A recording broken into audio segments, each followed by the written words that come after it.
नमस्कार दोस्तों, आज मैं आपको आश्विन कृष्ण गणेश चतुर्थी व्रत की कथा सुनाने जा रही हूँ। प्रेम से बोलिए गणेश भगवान की जय हो।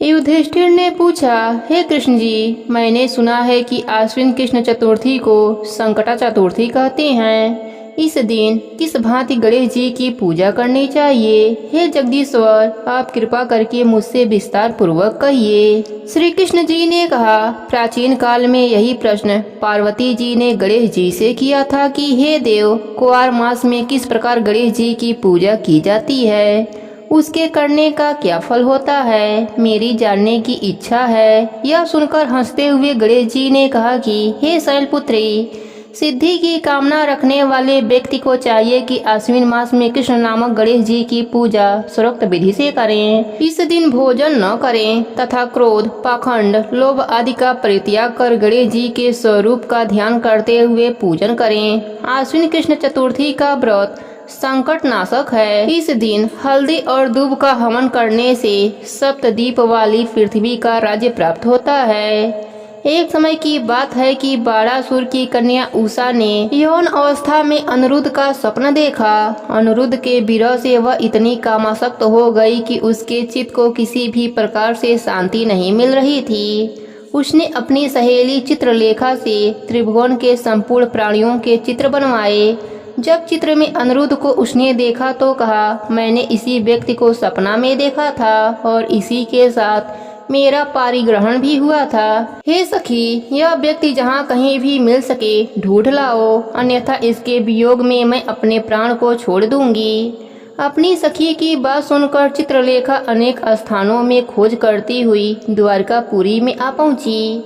वहाँ अनिरुद्ध को पहचान कर उसने उसका अपहरण कर लिया, क्योंकि वह राक्षसी माया जानने वाली थी।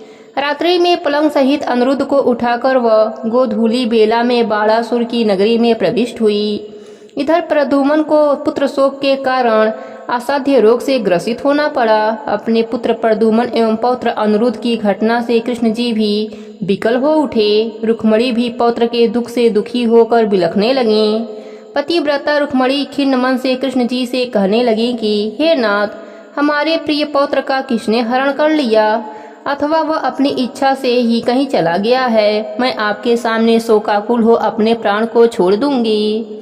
रुक्मणी की ऐसी बात को सुनकर श्री कृष्ण जी यादवों की सभा में उपस्थित हुए। वहां उन्होंने परम तेजस्वी लोमस मुनि के दर्शन किए। उन्हें प्रणाम कर श्री कृष्ण ने सारी घटना कह सुनाई। श्री कृष्ण जी ने लोमस ऋषि से पूछा कि हे मुनिवर, हमारे पौत्र को कौन ले गया? वह कहीं स्वयं तो नहीं चला गया है? हमारे बुद्धिमान पौत्र का किसने अपहरण कर लिया है, यह बात मैं नहीं जानता हूँ।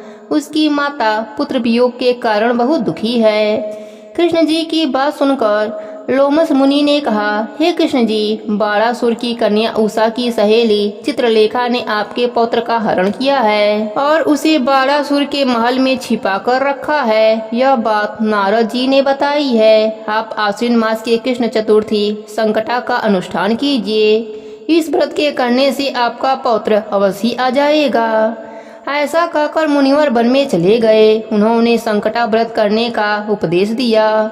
श्री कृष्ण जी ने लोमस ऋषि के कथन अनुसार व्रत किया। हे देवी, इस व्रत के प्रभाव से उन्होंने अपने शत्रु बाणासुर को पराजित कर दिया। यद्यपि उस भीषण युद्ध में मेरे पिता शिव जी ने बाणासुर की बड़ी रक्षा की, फिर भी वह परास्त हो गया। भगवान कृष्ण ने कुपित होकर बाणासुर की सहस्त्र भुजाओं को काट डाला।